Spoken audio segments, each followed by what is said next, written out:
Hey, what's up guys? Austin Olson here from Ready Set Fish. I've got a really cool idea of a series that I want to do starting right here, right now. It's going to be a series dedicated to catching a cutthroat or rainbow trout at a Strawberry Reservoir, and this fish needs to hit 25 inches.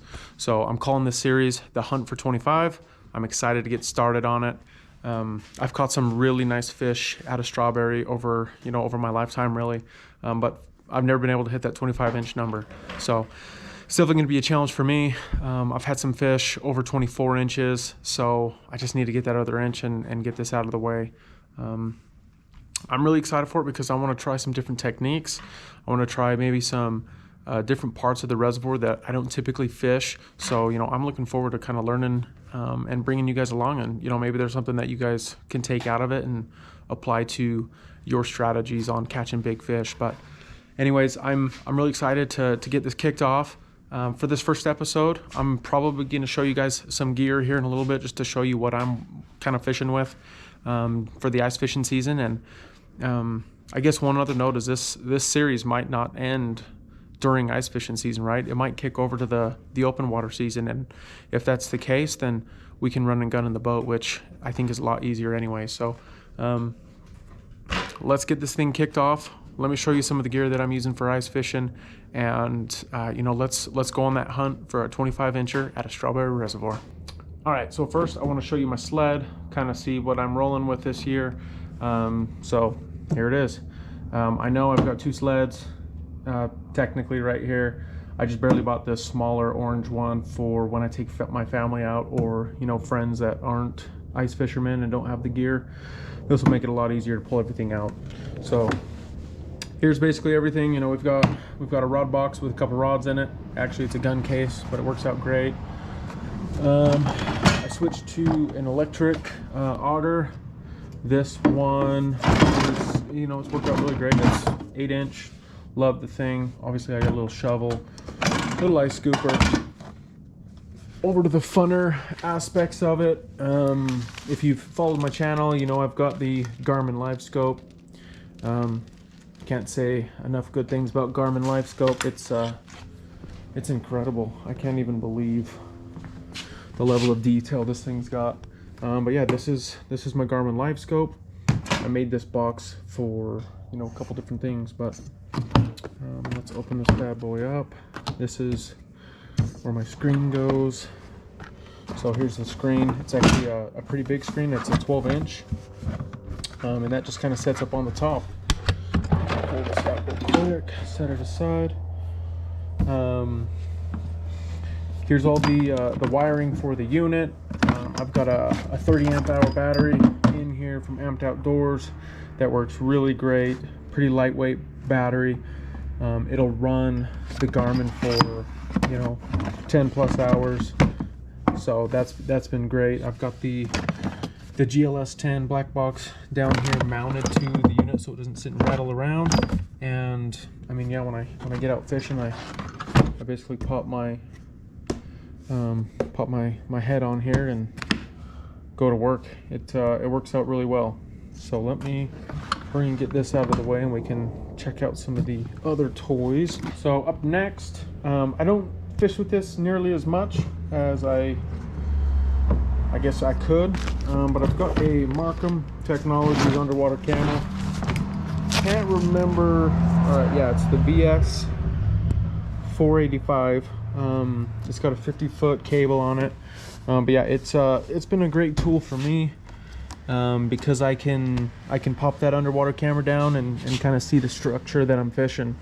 So I'm pretty big in the different areas of the lake that you fish, and this will actually guarantee that you're fishing what you want to be fishing. And not only that, you can see the fish. You can see what fish you're seeing on your other units, and you can verify that.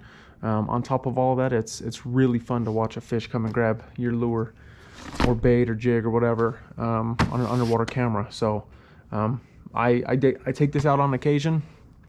Really fun for perch for kids, and if there's a super light bite, this camera actually makes it feel like cheating because you can see the fish slurp it in.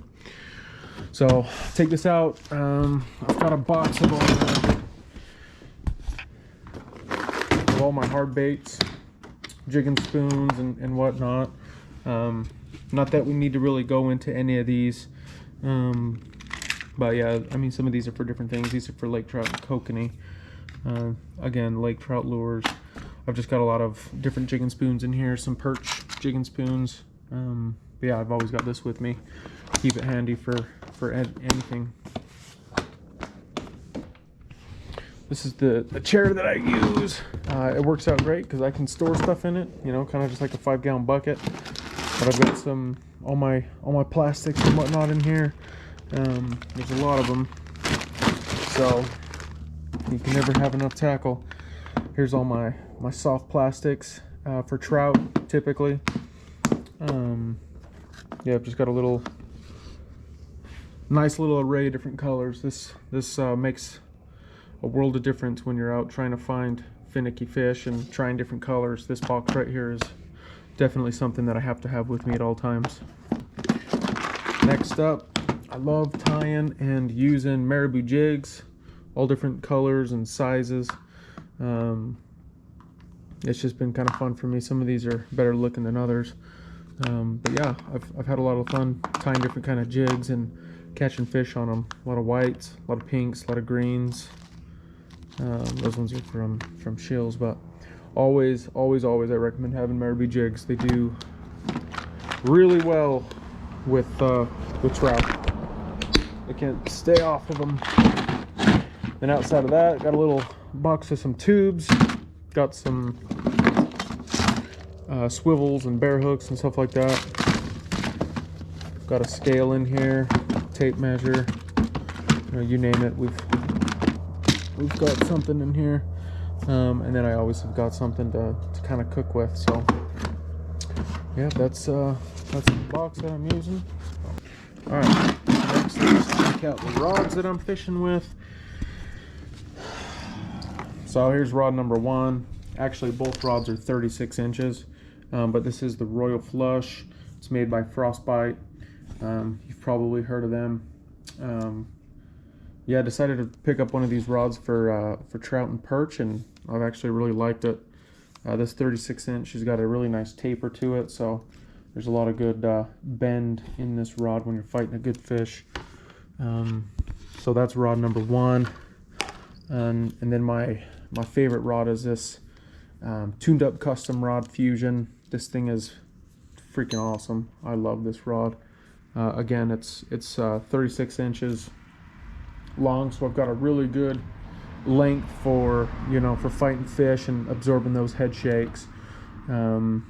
It's just an amazing rod. It's super lightweight, and yeah, I can't say enough about these bad boys. Currently I've got a Piscifun.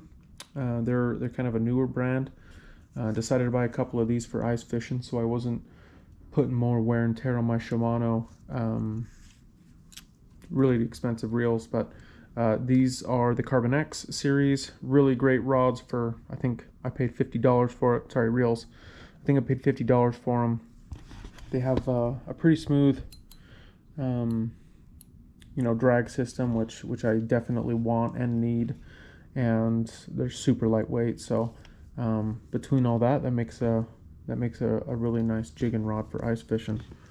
So that's kind of what I'm using this year. 2 36-inch medium light rods, and they do the trick. They fight those trout out at Strawberry very well and absorb a lot of those head shakes. So got a couple other little things in here. Got to have some pliers and whatnot, but yeah, I mean, that pretty much does it. Got an ice pick. Since we're kind of still in early season, you can't safety is always a number 1, so I definitely recommend getting one of these. It's already kind of, I wish I would have gotten one sooner. I guess we'll leave it at that. Very nice to have. I went with the electric drill. Definitely recommend that if you're just getting into it.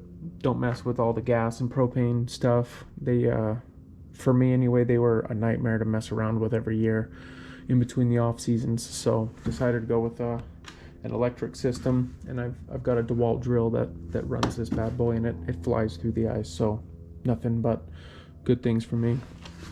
But yeah, that's my that's my setup for ice fishing this year.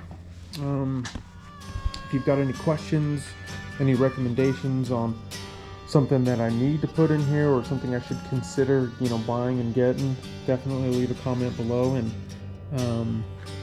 I can check it out. Hope that helps anyone that might be looking into some gear.